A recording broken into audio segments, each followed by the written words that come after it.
Ajira, ajira, ajira.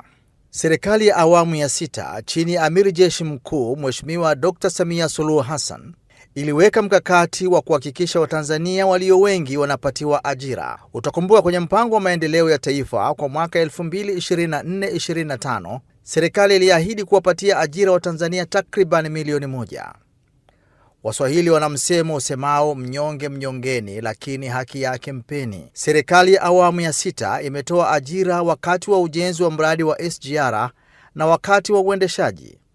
Wakati wa ujenzi wa Tanzania waliopatiwa ajira za moja kwa moja ni zaidi ya 30,000 na ajira zisizo za moja kwa moja zaidi ya 150,000. Kwa ajira hizo Watanzania wamepata pato la zaidi ya shilingi bilioni 358. Tuna uhakika fedha hizo kwa namna moja ama nyingine zimetumika katika shughuli za maendeleo.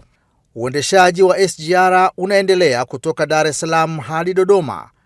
Shughuli hizi za uendeshaji zinahitaji wafanyakazi.